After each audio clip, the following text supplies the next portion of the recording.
Clausen, your host of the AMPx Podcast, a show where we engage in conversations with entrepreneurs and innovators whose wild ideas and exponential thinking are reshaping the universe where we live, play, and work.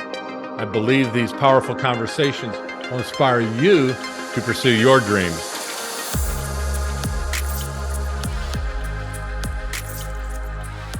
Welcome to the AMPx Podcast. I'm Charles Clausen, and today we have a very special guest, Kate Moreland. Kate is an entrepreneur, a podcaster, a creator, a connector. She spent 9 years with the Iowa City Area Development Organization and her final years as president. She has a podcast with her friend, TendHER Wild, which they get into all kinds of interesting conversations, she and Betsy Rippentrop. She's a consultant for Better Together 2030, which I'd love to learn more about, Kate, but we'll get right into it. So what sparked your curiosity as an entrepreneur and an innovator at the earliest age you can remember? Oh, that's a good question. If I'm being honest, it's probably the lemonade stand I had on Main Street in front of my dad's office. But as I entered school and went on to college, I have to be honest, I probably really took a very traditional path.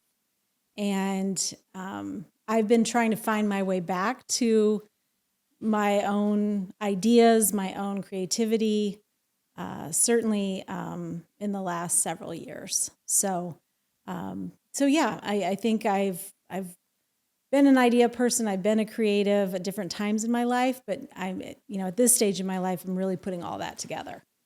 Well, it's interesting. I noticed in your bio on LinkedIn that at one point you got a law degree, which I did. Lawyers in general are risk adverse. I know. I've been trying to unwind that.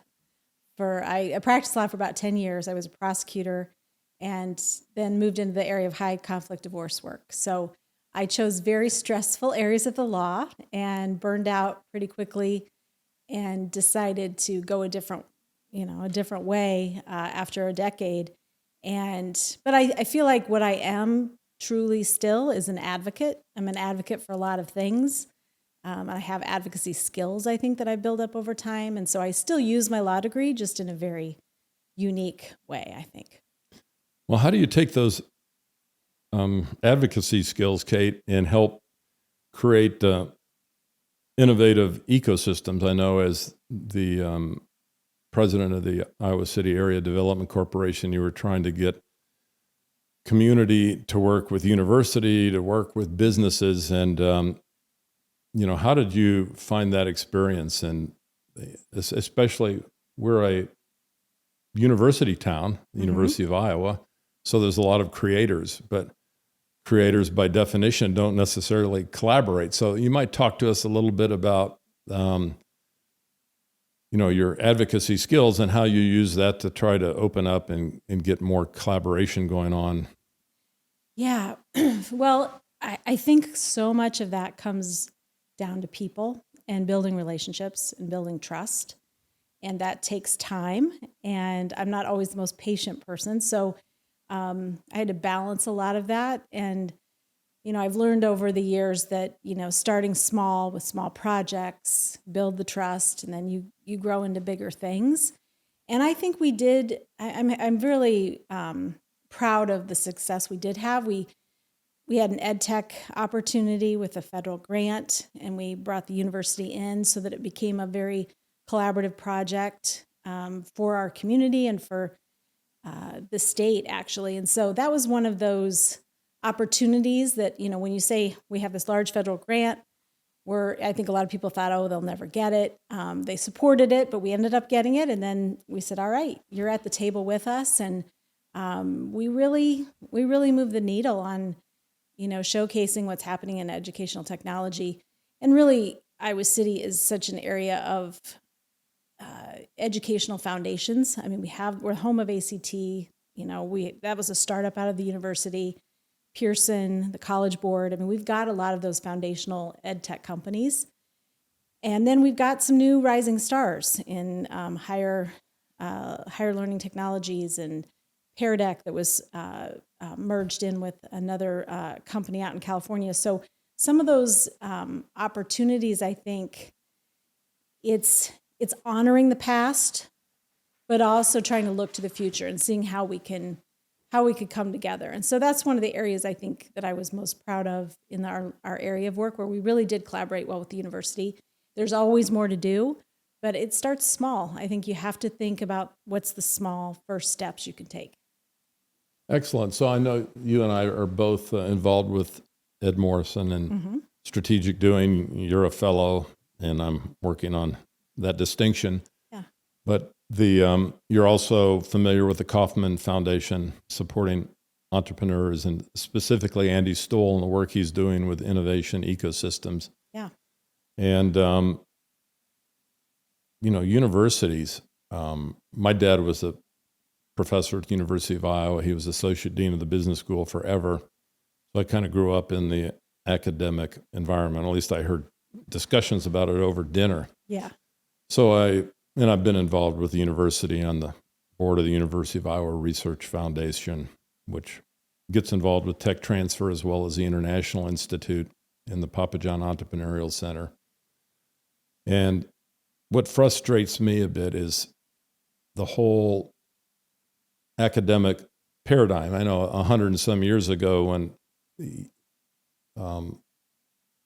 the cultures began to form, in the early days, it was try to protect researchers from politicians and others' influence, and let them go out and do basic discovery and research and create, new ideas and new ways of thinking.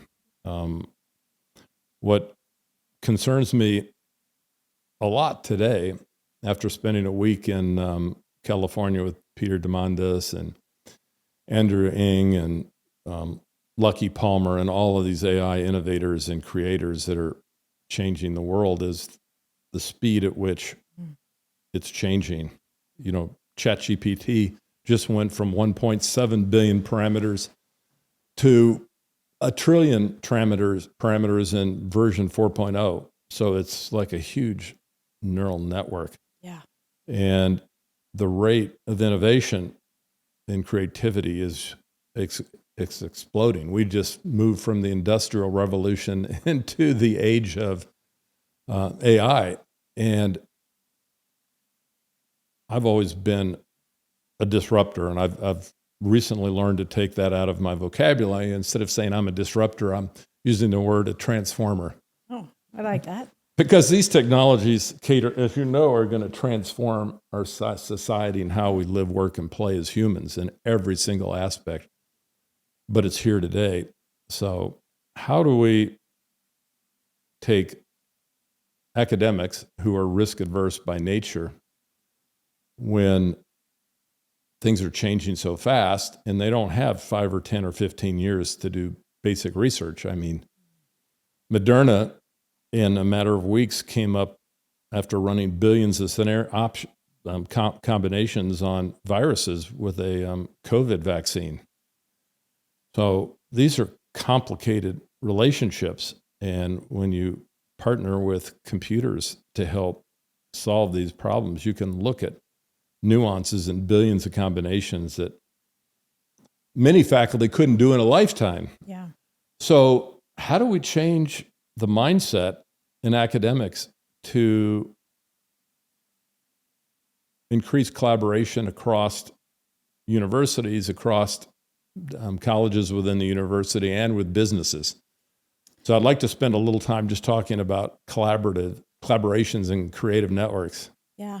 Well, I think part of the narrative is there's a lot of fear around these new technologies and what they're going to mean for the classroom. What are they going to mean for education?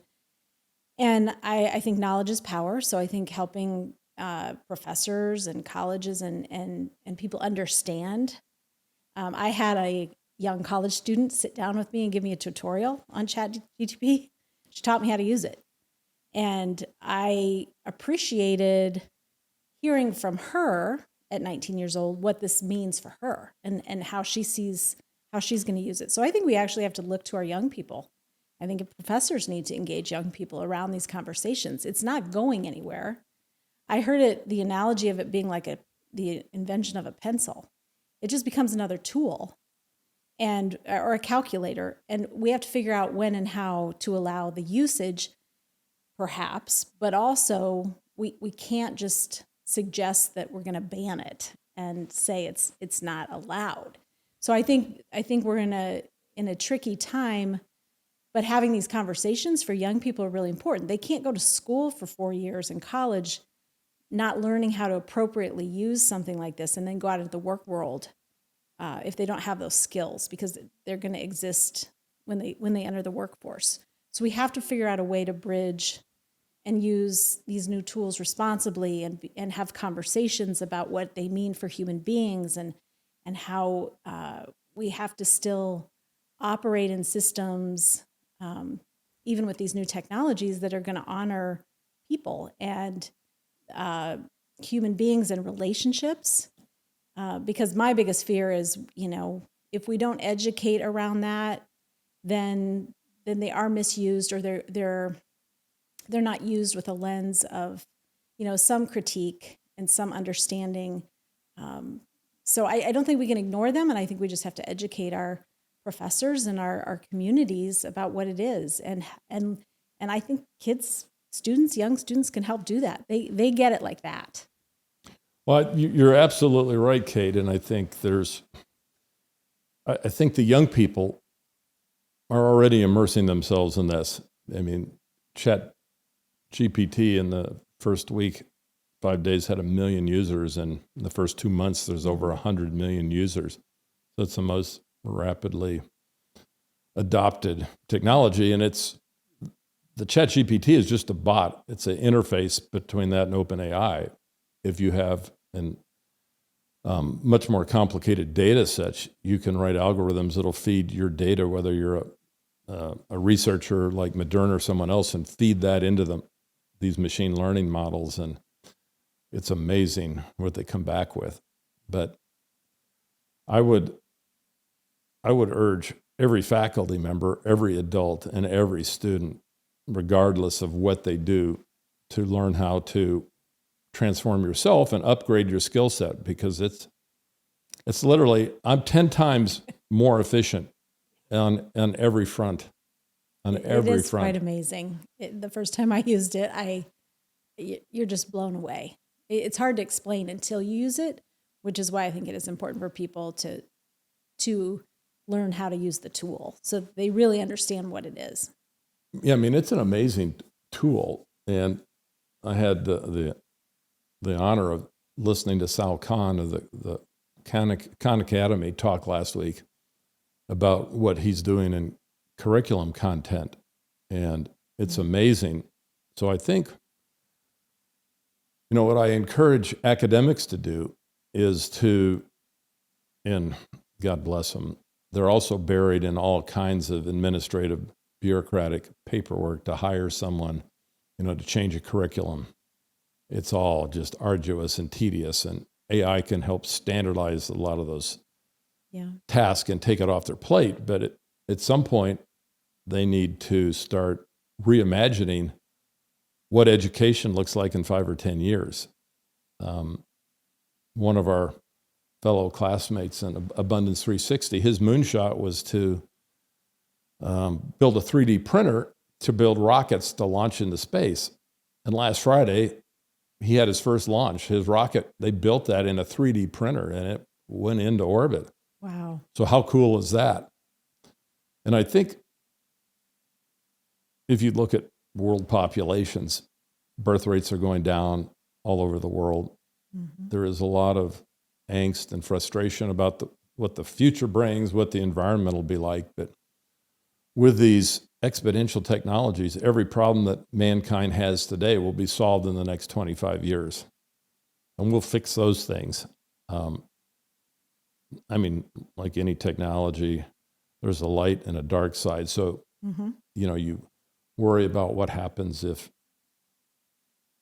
the technology gets used for the wrong purposes in the wrong hands. But if we're aware of that, the cat's out of the hat. I mean, there's no way it's going back. Right. That is the challenge. Things are moving so quickly. It makes the ability to adapt and understand, like to your point, the usership and the expansion of GPT just in the last month has been beyond comprehension. So I think sometimes the speed of which things are moving, human beings, there's a fear that comes in because things are moving so fast. So that's a challenge that we have to overcome because it's not going to slow down. I mean, it's a real fear. So, what happens when humans only need to work 1 day a week? What do you do with the rest of it? I know. Will I be around for that? I don't know. Yeah. Well, Ray Kurzweil talks about singularity, which is when computers get to the same level as humans. But 2029, and he's got about an 86% accuracy rate in his projection over the last 40 years. But imagine this. In 2045, you'll have a human-computer interface that will leverage your knowledge, your wisdom, and everything you have access to by 1 million times. And you'll be able to think something, and it'll actually teleport in some form those answers into your brain. So if the expansion of human capacity, and humans will do different things. So the limit is only what you can envision. Oh yeah, so with an environment like that. Well, let me tell you another story. So I met a doctor, Dr. Tim Nelson. He's up in Rochester at Mayo, and the Warnick family came to him. He's not only a cardiac surgeon, but he's got a PhD in biology and stem cells. So the owners of Ashley Furniture came to him and said, our daughter's got a congenital heart defect. If you'll commit to spending your life or whatever time it takes to solve this problem, we'll fund you with up to $35 million. Wow. And I like to share this technology because he's starting phase 2 clinical trials with 50 children. And basically what he does is scrapes some cells off your skin, puts it in a glass beaker, and over 7 months, they grow your individual heart stem cells. Then they inject those into the heart, and over the next 3 or 4 months, that abnormal heart rebuilds itself with its own stem cells. And he's focused on children. But when you imagine what's possible, regenerating kidneys or pancreases or livers from your own cells. So regenerative medicine, if you live 10 years, you'll be able to live to 130 to 150 with the way regenerative medicine is going. So they're curing diseases. They're using your own system to rebuild organs. So for me, it's pretty exciting to think about. I'm 150 years old, and I'm still going at the same speed I am now. Yeah. I love that story because it also highlights the critical piece of public-private partnerships.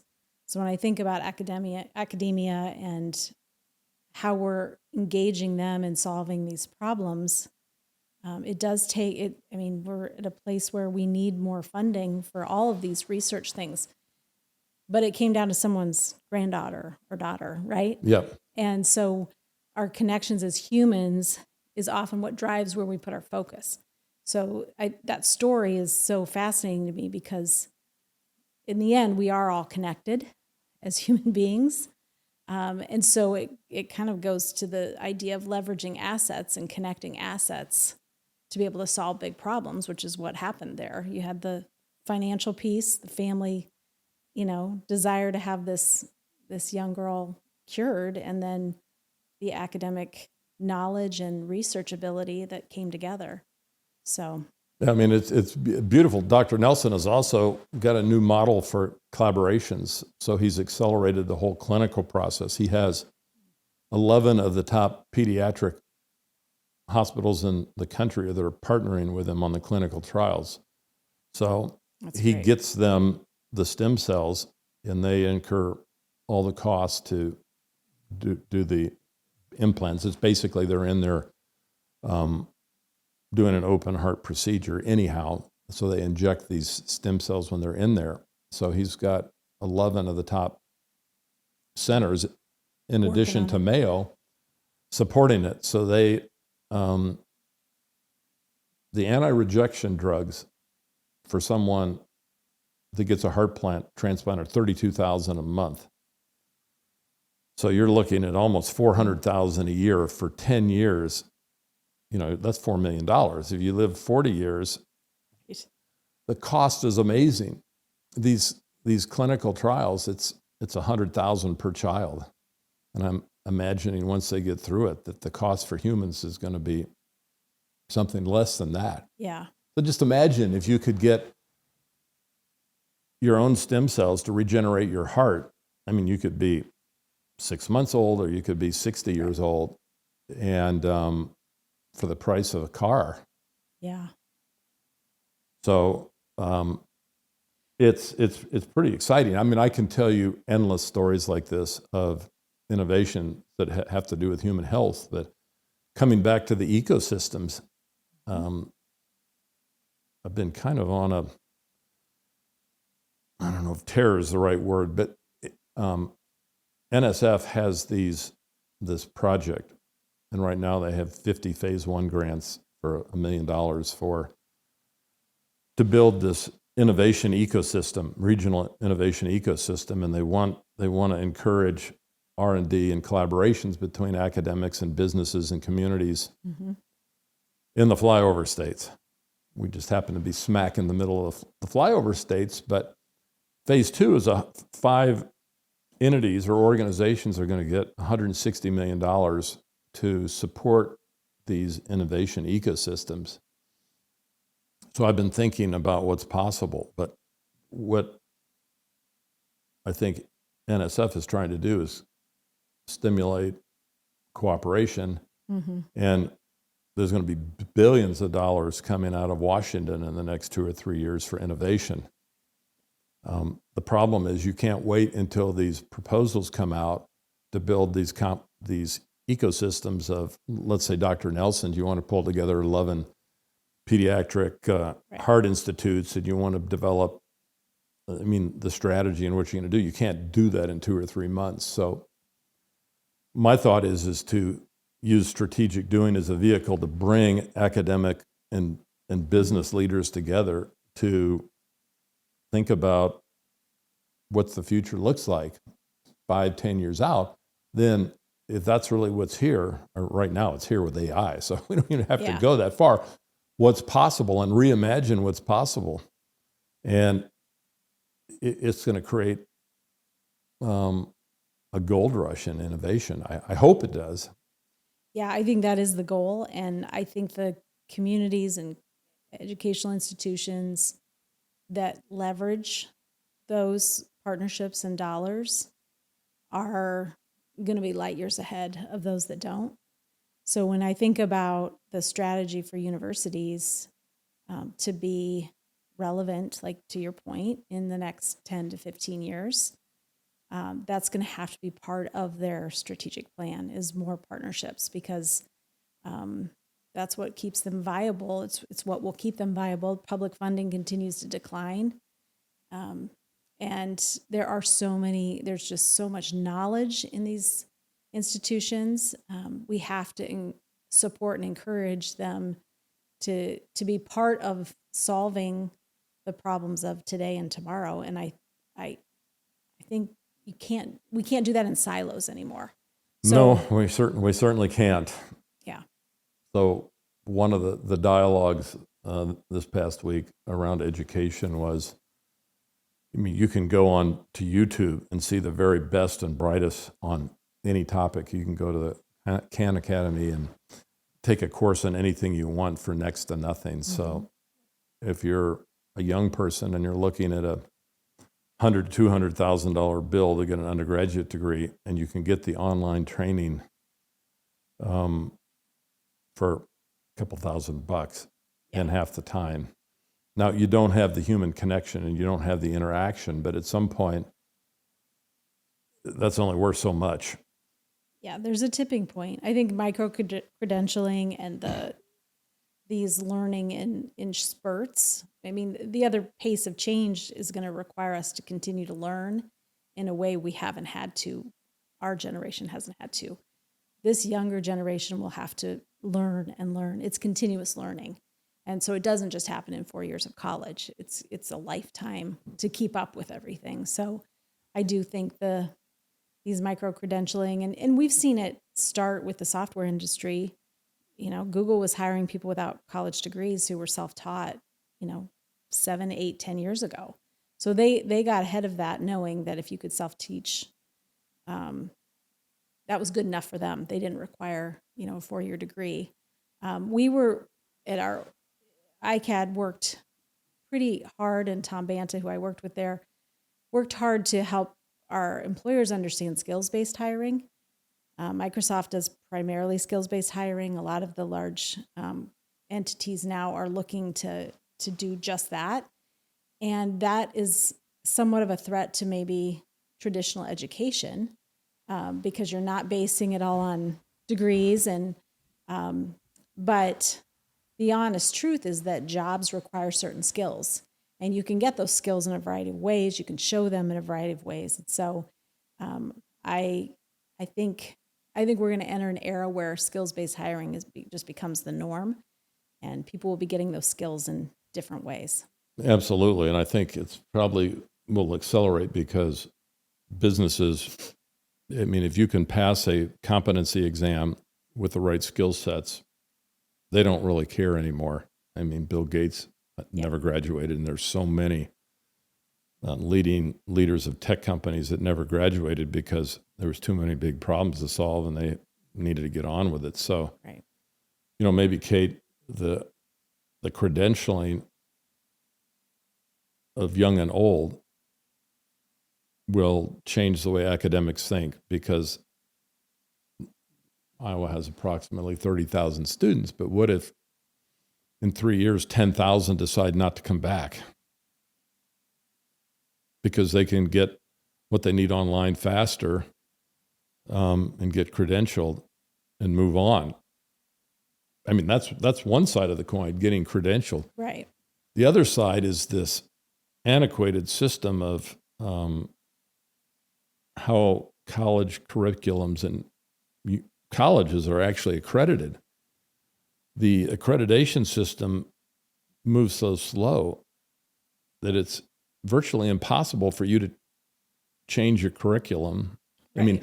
If AI is changing the whole platform and how we engage and think and innovate and write and everything we do, every 6 months it's going to a new level.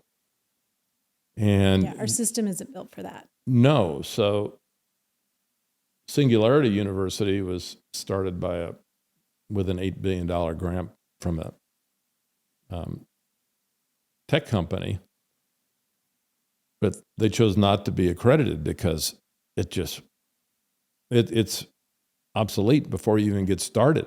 So, but they have some of the top programs in the world, and their students at all levels are just doing amazing work, but it's based on solving real problems and learning real skill sets and, proximity to the top inventors in the world. When, kids can interrelate with some of these brilliant minds, and they're down to earth, real people that have great stories. Yeah.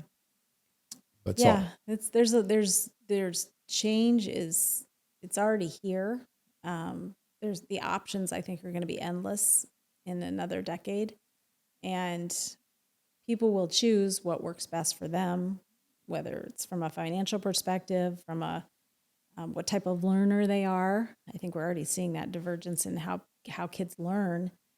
And I think technology like you said, there's light in the dark with technology, because I still believe so many of our issues, there's a human component that we dare to lose if we don't continue to bring people together and develop relationships and understand how to interact with human beings and understand people's backgrounds and be, have the empathy, the ability to learn empathy. And so I think it's a mixed bag. It's the uncertainty of everything feels really big to me right now. And,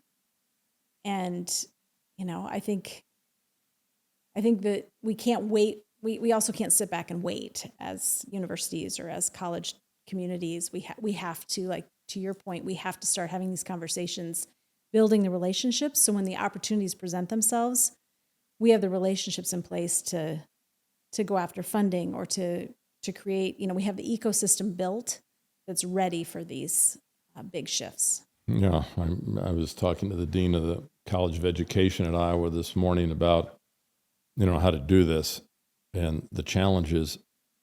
And it's not just in education, it's in medicine and everywhere, that the amount of work it takes to hire someone and the democratic processes that they go through and the dysfunction and the resistance from people at all ranks within the university, they're just getting overwhelmed. And we know what the pandemic did to physicians and nurses. I mean, a lot of them just left because the pressure. So one of the things I suggested is, we could take students and we could look at everything that you do that's kind of repetitive and task-oriented, and we could figure out how to use artificial intelligence to take all that work off your plate. So if you could take 75% of the work that you did off your plate, then would you have time to sit back and ask the question, well, what if we reimagined education?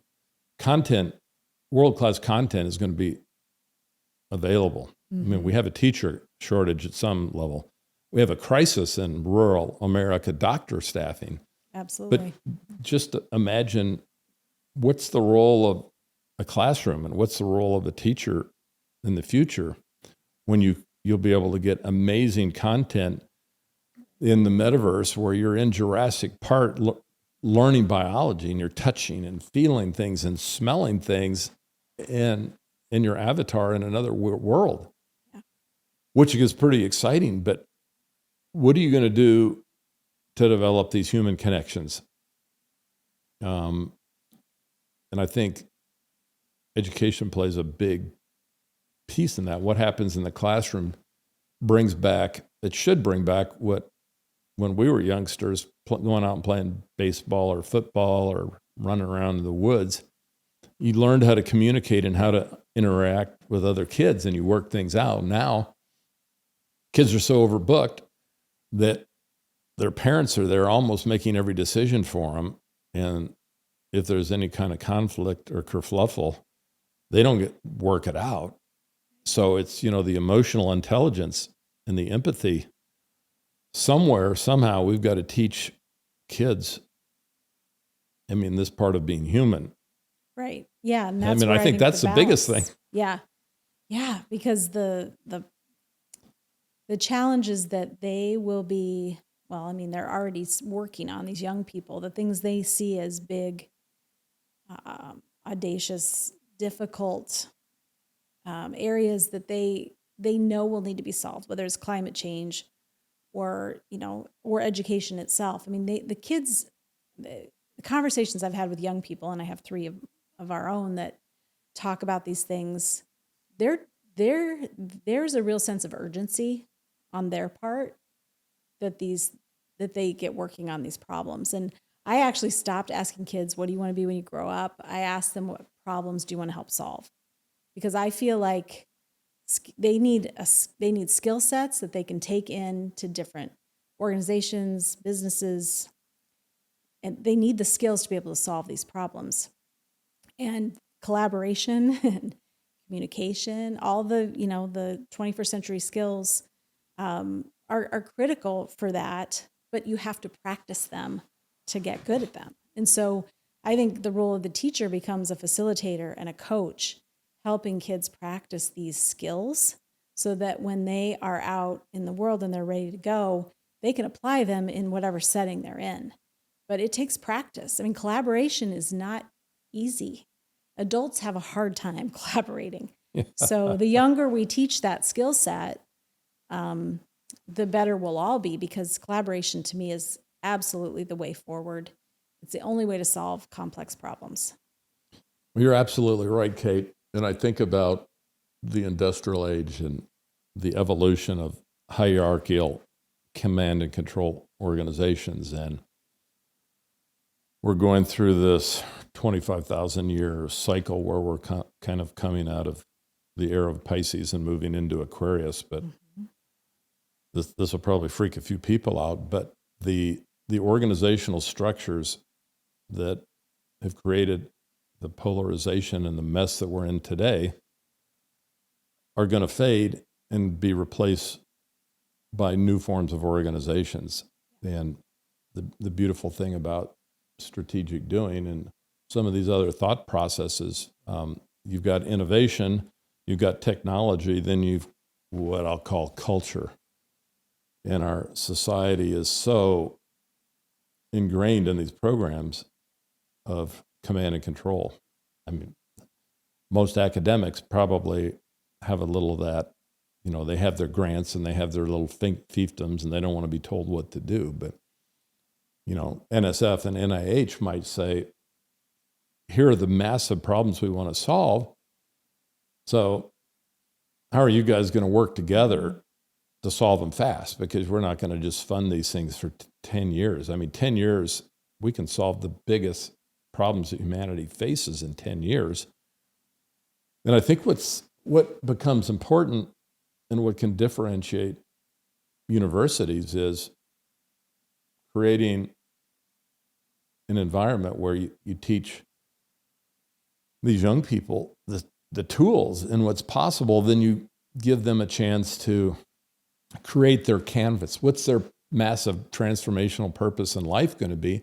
Then, you know, what are 2 or 3 moonshots that they can work on in these open communities that come together around these shared passions to solve these problems? Yeah. I mean, it has to start with digital.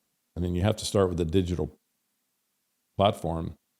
But at the end of the day, you end up in where you've demonetized and dematerialized and democratized these technologies. So just imagine if you have a solution that impacts 1 billion people or 5 billion people, but you can raise capital today easier than ever, but you've got to have a concrete idea and you've got to use new forms of thoughts and organizations and collaboration. So I think that's something that universities can start instilling. They've got to install some hope in young people. Right. I mean, so many people say, I don't want to have kids. I don't want to do this. There's just no hope for the human race. Well, that's the scarcity side of it. There's a huge abundance side to life. And that's what Peter Diamandis is great at. He wrote a book called Bold. He wrote a book called Abundance, but he's also co-founded Singularity University and the X Prize. And they're raising private funds up to $100 million to fund solving these problems. Yeah.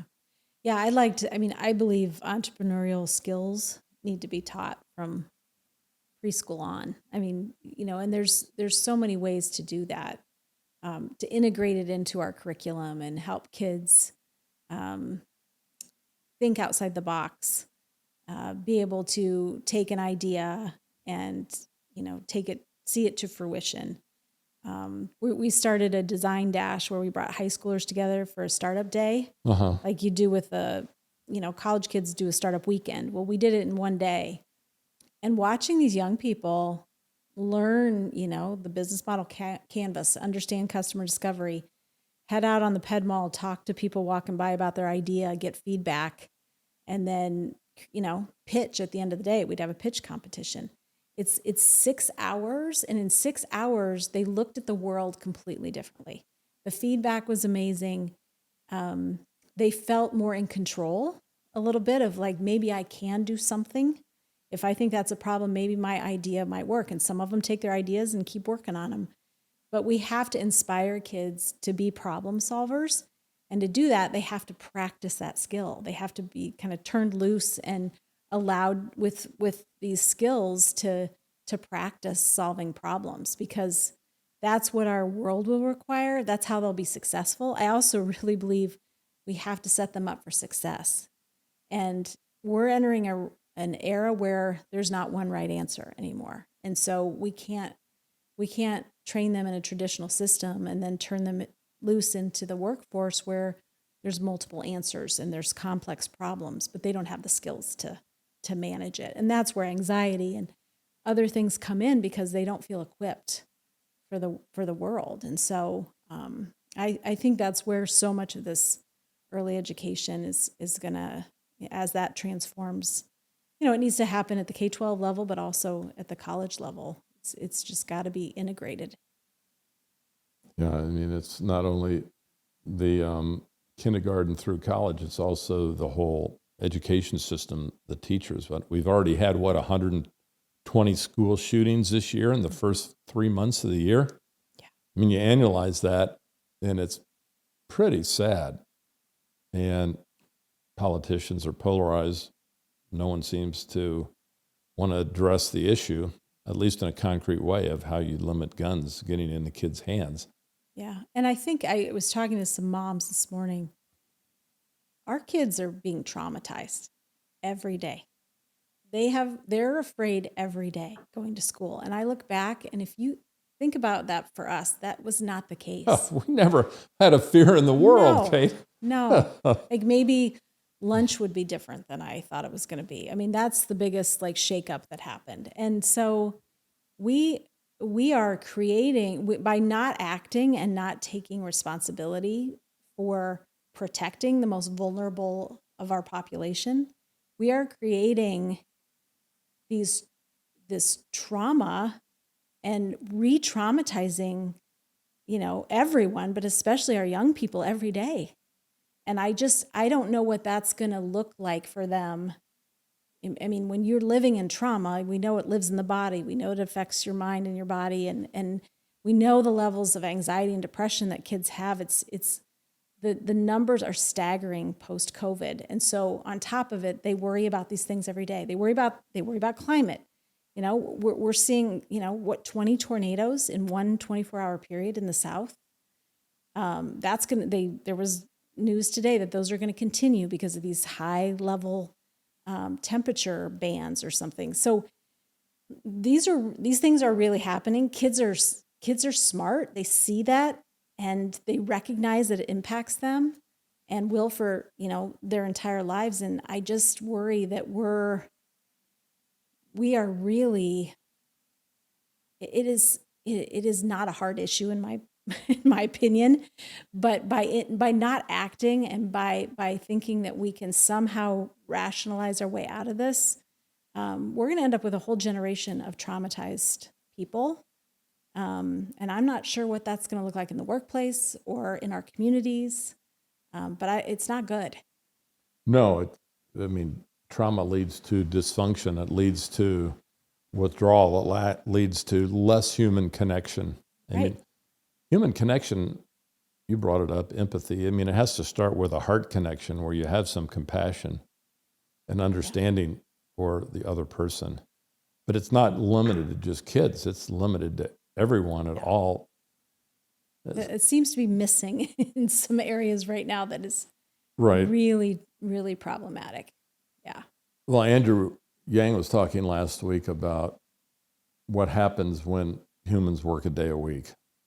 And what happens if the concentration moves into a few trillionaires who control most of the power and the wealth in the world? But, there's so much abundance. We can provide a universal minimum wage for everybody on the planet, and the role of humans and how we engage changes. But that's certainly not going to happen with a two-party system. And I was at a TED Talk in New York city last year with a gentleman that gave a talk on Gov 3.0, and his mindset is not too many years, and I think it's less than a decade or so away, where blockchain and distributed policy comes into the world, where these nation states and these tyrants and these dictators don't necessarily determine anything. You've got humanity determining policy and what happens at a larger level. Now that's kind of out there, but just think about what if there was a universal awareness, kind of collective consciousness that set public policy, and these politicians. It's not about solving anything. It's about making no decisions and creating anxiety and frustration. I mean, there's a few good people out there, but Dan Clay tells me this morning that they're dealing with books that parents want to take off the shelf in libraries. I mean, this is getting crazy, where the dysfunction in society is, it's spiraling out of control. But someone is probably the young people need to step up and say, we're done. Yeah. But somehow we have to give them the tools and the hope that their massive transformational purposes and their moonshots can change the world. And if they come together in open communities, they can solve any problem. Right. There's leverage and power in mass. So any one voice isn't going to solve the problems of the world, but when you get millions of voices coming together with a passion to solve these problems, we can give them the tools, but we've got to give them the hope.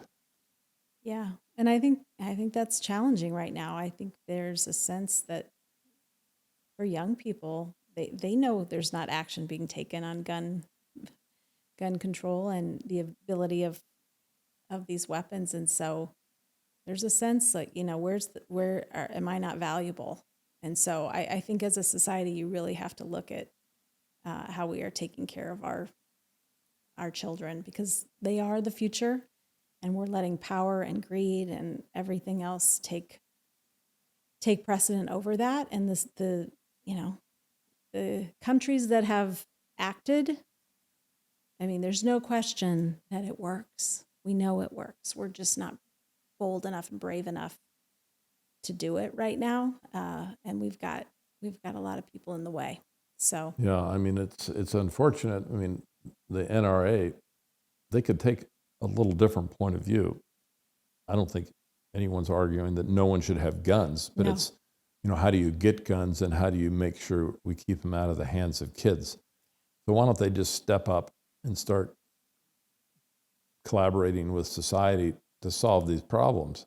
Instead, it's just no regulations, no restrictions, no nothing. And we're just going to continue to turn our head the other way. And at some point, there'll be enough voters where they just throw them all out.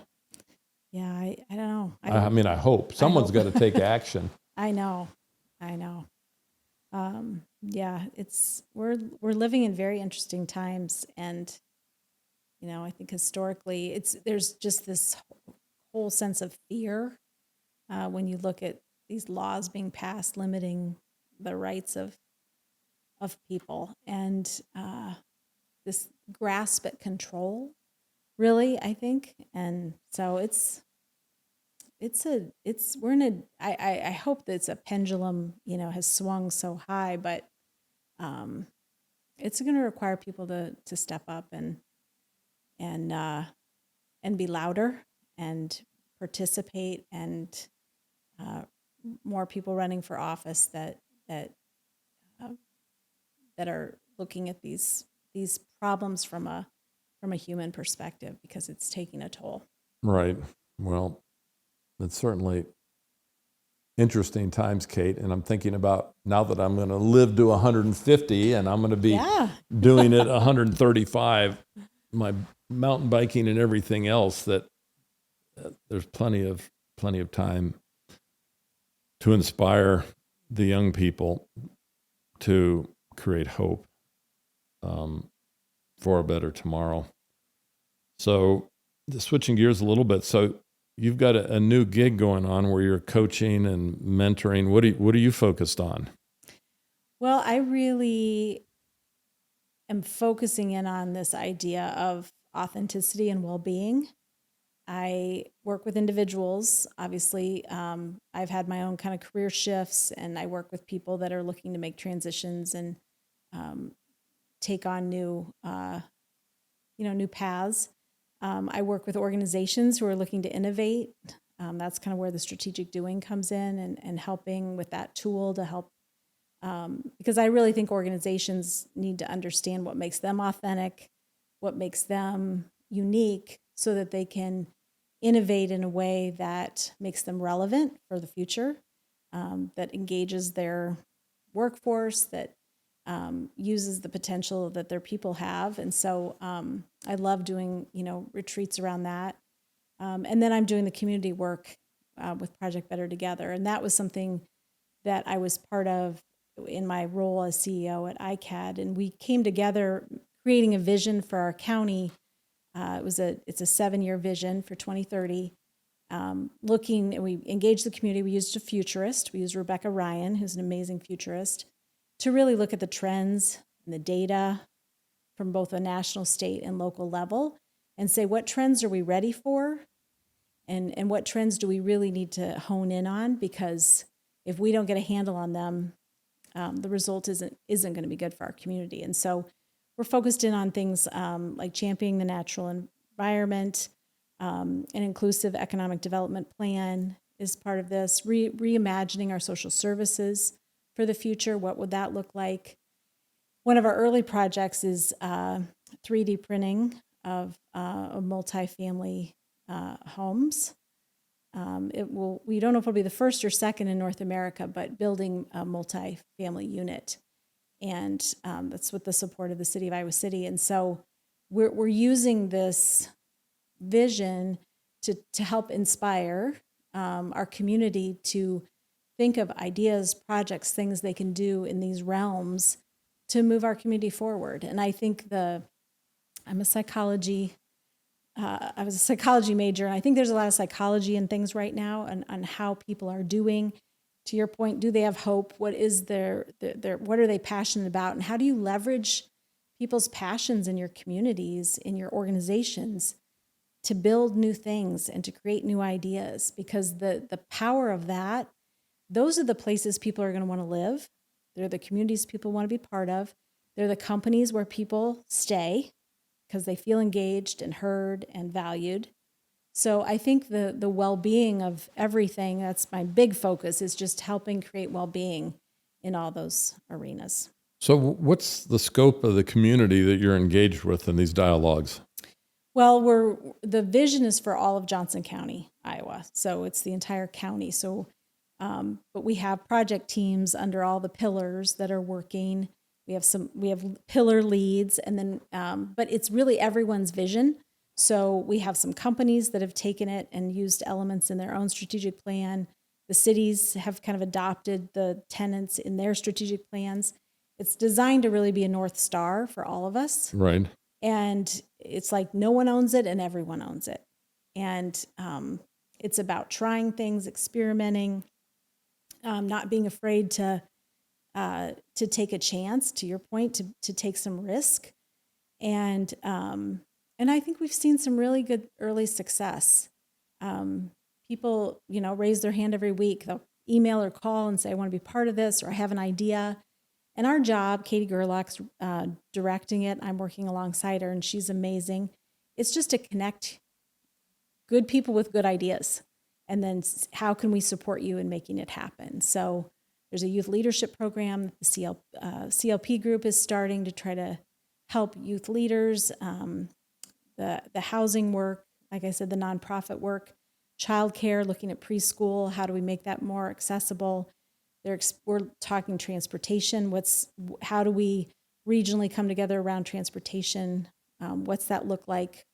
That's changed even in the last couple of years of what's going to make sense for our region. So they're big they're big issues, they're big problems, but leveraging the assets we have in the area, we're excited of the progress that's being made. What are some of the gaps you need some help filling on your team? Is there any areas that? Well, we started a fund at the Community Foundation. So what we want to be able to do is when there's a project that needs some funding, some startup funding, that we have a fund for that. So we'll be looking for, people to invest in the work, and, really just people to get involved. And you can go to BT 2030 to check out the work. And raise your hand. So it's human capital, it's, funding, of course. And then I think just people understanding what the vision is and what our community is working toward.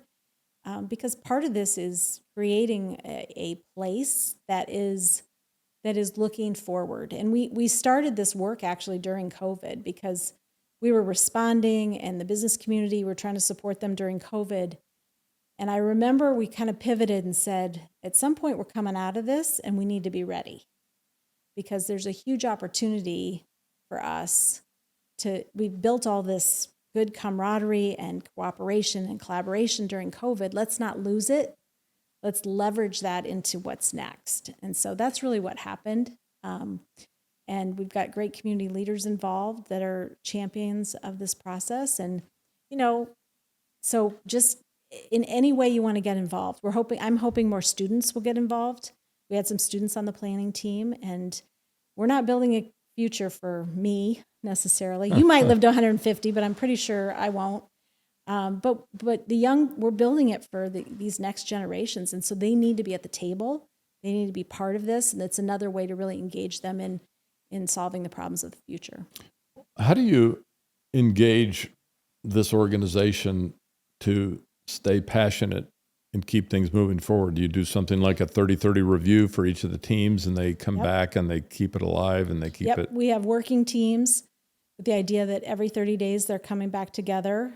Projects kind of shoot off of those and there may be a small group working on something. But honestly, the best way that I've seen to keep the momentum is we have to acknowledge, and we have to we had an event in November where we gave out awards for people that are making big changes in our community, that are collaborating well in these different pillars. And we're going to keep doing that. So I always say you celebrate and you reward what you want to see more of. So, creating that buzz around what's happening and what's working. And we'll have some failures. I mean, that's part of the process, but right. That's okay. We want to recognize people for showing up and for trying new things. Well, fantastic, Kate. I think we've covered a lot today. Yeah. It's exciting to hear about the good things that you're helping the community focus on. And we need to do more of that as humans, help each other, make the world a better place. So I agree. Appreciate your time. I appreciate the work of my production crew, Taylor Higgins, Seth Nielsen. And if you enjoyed today's conversation, please refer it to your friends and listen to it on your favorite streaming service. Thank you for your time, and we'll see you next time. Thanks for joining us on the AMPx Podcast. Hope you enjoyed this episode. Make sure not to miss future episodes, and please rate the show wherever you get your podcast. Thanks to our awesome production team, Lindsay Soderberg, social and digital marketing, Taylor Higgins, video production, and Seth Nielsen, marketing. See you next time.